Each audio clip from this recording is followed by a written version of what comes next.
성도님들, 어제는 에스더서를 보는 관점으로 잔치 이야기를 했죠. 오늘도 잔치가 나왔는데 에스더서를 보는 관점이 인간이 여는 잔치와 이제 뒤에 나오게 될 하나님께서 여시는 잔치를 대조하여 봐야 한다라고 말씀을 드렸습니다. 그리고 오늘 본문에는요, 사실 에스더 2장은 굉장히 중요합니다. 에스더서 전체를 조망할 수 있는 아주 중요한 또 하나의 관점이 드러나기 때문입니다. 답부터 먼저 말씀드리면 바로 배후에서 역사를 주관하시는 하나님의 보이지 않는 손입니다. 특히 배후에서 보이지 않는 이란 단어가 에스더서에는 굉장히 중요합니다. 왜냐하면 놀랍게도 에스더서에는요, 하나님이란 단어가 한 번도 나오지 않기 때문입니다. 신기하죠? 이런 하나님이 한 번도 안 나오는 책은 성경 66권 중에 에스더서가 유일합니다. 굉장히 신기합니다. 그래서 에스더서는 사실 신학의 역사에서는 홀대를 많이 받아왔습니다. 우리 종교개혁자인 마틴 루터 같은 경우는 에스더서를 두고 이렇게 이야기를 했습니다. 이 책이 우리에게 전수되지 않았으면 좋았을 뻔했다. 이렇게 이야기하면서 성경에서 에스더서 뺐으면 좋겠다, 이 말을 굉장히 돌려서 이야기를 했었습니다. 그리고 또 종교개혁자죠, 칼빈의 경우는요, 그의 생애 에스더서를 본문으로 설교한 적이 단 한 번도 없습니다. 이렇듯 에스더서는 하나님이란 단어 자체가 나오지 않는다고 해서 혹평을 받았고 평가절하되어서 왔던 것이 사실입니다. 하지만 이 에스더서에서는 분명 하나님이란 단어가 직접적으로 사용되지는 않았을지라도 확실한 것은 뭐다? 배후에서 일하시는 하나님. 보이지는 않지만 분명히 역사를 주관하시고 그분을 신실하게 따르는 자들을 인도하시는 하나님의 손길을 이처럼 강하게 느낄 수 있는 책도 없다라는 겁니다. 그래서 저는 이 시대에 가장 잘 어울리는 책이 에스더서가 아닌가, 이런 생각을 합니다. 언젠가 요즘 이제 대비해서 시리즈 하는데 언젠가 또 에스더서 한번 해볼 생각입니다. 이게 참 우리 시대에 필요한 책이 아닐까, 이런 생각을 합니다. 자, 이와 같은 관점에서 에스더서 2장은요, 이제 폐위된 와스디 왕후를 대신할 새 왕후를 뽑는 과정을 그리고 있습니다. 신하들의 제안에 따라서 이제 페르시아 전역에서 아름다운 여자를 모아서 그 중에 가장 왕이 마음이 드는 처녀를 새 왕후로 선발하기로 결정을 했습니다. 이 과정을 통해서 에스더가 결국 왕후가 되는데요. 그런데 오늘 이 본문에서 주목해야 될 것은 에스더가 새로운 왕후에 선발되는 과정 속에 하나님이 개입하고 계시다는 겁니다. 하나님이 안 보이는데 하나님이 개입하고 계시다는 겁니다. 먼저 오늘 본문 9절 말씀 우리 함께 읽어보겠습니다. 헤게가 이 처녀를 좋게 보고 은혜를 베풀어 몸을 정결하게 할 물품과 일용품을 고추며 또 왕궁에서 의뢰주는 7 궁녀를 주고 에스더와 그 궁녀들을 후궁 아름다운 초소로 옮기더라.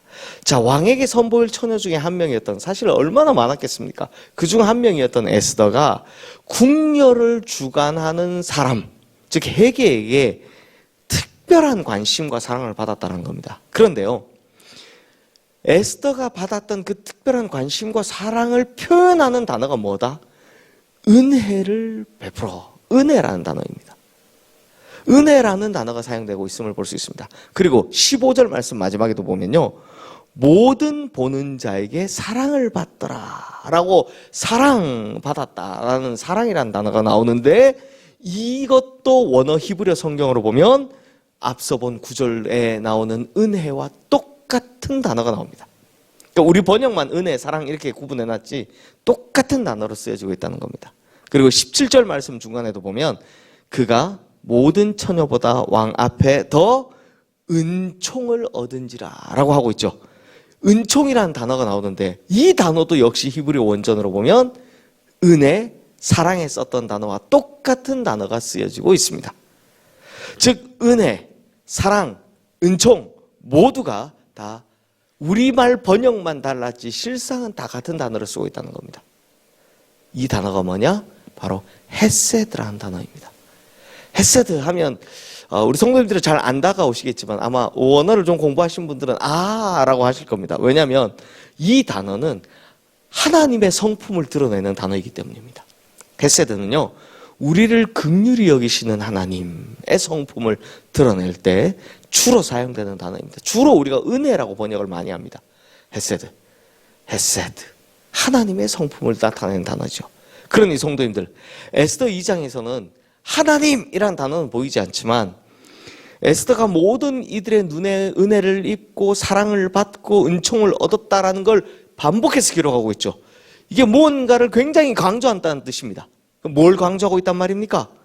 에스더가 새 왕후가 되는 과정에서 이런 과분한 사랑을 받고 있는 건 에스더가 막 예뻐서 혹은 뭐 가진 게 많아서 일 수도 있겠지만 그뿐만 아니라 그 안에는 하나님의 개입하심이 있다는 겁니다.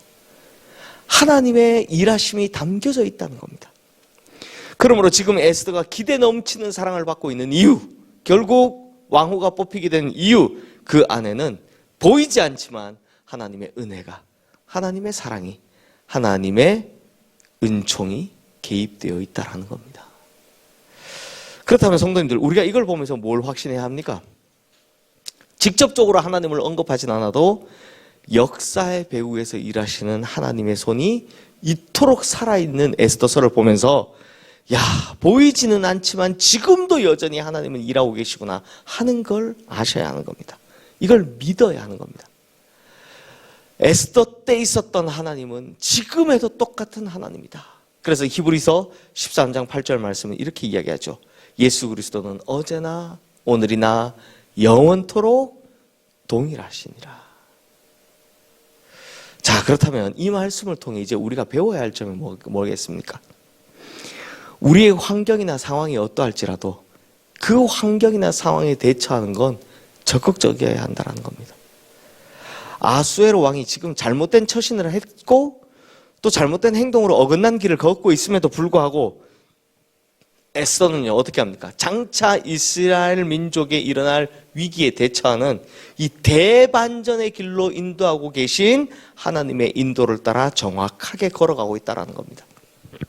즉 환경이나 상황이 내 뜻과 전혀 상관없이 벌어진다 할지라도, 그래서 내가 수동적으로 이걸 받아들일 수밖에 없죠. 환경이 그러면 어쩔 수 없잖아요. 그럴지라도 대처하는 자세는 능동적인 자세, 적극적인 자세가 되어야 한다는 겁니다. 8절 말씀 우리 함께 읽어보겠습니다. 왕의 조서와 명령이 반포되매 처녀들이 도성 수산에 많이 모여 헤게의 수하에 나아갈 때 에스더도 왕궁으로 이끌려가서 궁녀를 주관하는 헤게의 수하에 속하니. 자, 이 말씀 잠깐 띄워주시겠습니까? 여기에 보면 세 개의 동사가 나오는데요. 나아갈 때, 그 다음에 이끌려가서, 마지막에 속하니. 이 세 개의 동사의 특징이 전부 다 공통점이 수동태라는 겁니다. 즉 에스더가 처한 상황, 환경, 그냥 어쩔 수 없이 그렇게 해야만 하는 수동태라는 겁니다. 그런데 이 에스더서의 이 내용을 쫙 읽어보면 그 다음에 에스더의 행동이 전부 다 수동태 같아 보이지만 점점 뭐로 바뀌어간다? 능동태로 바뀌어가는 걸 볼 수 있습니다. 사랑하는 성도님들, 에스더가 수산성에 끌려간 건 자의가 아니었습니다. 그냥 당시 상황에 따라 왕이 처녀 중에 왕후를 뽑는다니 끌려간 타의였습니다. 그러나 그 이후에 그곳에서 일어난 일들에 대해선 에스더가 상황에 끌려다니는 게 아니라 능동적이고 적극적으로 그 상황에 대처하는 모습을 보여주는 겁니다. 마찬가지입니다. 에스더는요, 어쩔 수 없이 태어나 보니 자신은 만국의 백성이었습니다. 그리고 이미 포로로 끌려와 타국에서 태어나 타국에서 자랄 수밖에 없는 환경이었습니다. 수동적일 수밖에 없죠. 태어나 보니 나라는 이미 망했고 자기는 이미 이국 땅에 와 있는 조상들 밑에서 태어났으니. 그러나 그곳에서 하나님의 역사를 이뤄가는 데는 능동적이었습니다. 이것이 에스더서를 통해 우리가 배울 수 있는 모습인 거죠. 보이지 않는 하나님의 손을 믿고 지금 환경을 불평하고 탓할 것이 아니라 거기에 대처해 나가는 겁니다. 그 안에서 이루어갈 하나님의 역사에 동시에 참여하는 겁니다. 이런 삶의 태도가 에스더가 쓰임받게 된 비결입니다. 그리고 이러한 인생이 보이지 않는 하나님의 손에 부응하는 인생이 되는 겁니다. 그러므로 우리 성도님들, 우리도 참 이 역사가 왜 이렇게 흘러가느냐, 참 이렇게 많은 이야기들을 하지만 그 안에서 보이지 않게 일하시는 하나님의 일하심에 부응할 줄 아는, 따라갈 줄 아는 그런 성도님들이 다 되어야 할 줄로 믿습니다. 비록 하나님의 손이 보이지 않는다 할지라도, 비록 하나님의 일하심이 느껴지지 않는다 할지라도, 비록 하나님의 열심이 느껴지지 않는다 할지라도 그냥 원망하고 불평하면서 그 상황이나 환경에 끌려다니는 것이 아니라 보이지 않지만 하나님은 역사하신다는 것을 믿고 그 어려움 안에서도 능동적이고 적극적으로 대처해서 결국 하나님의 뜻을 이루어가는 인생들 다 되시기를 주님의 이름으로 축원합니다. 이 시간 오늘 주신 말씀 기억하며 우리 함께 기도하겠습니다.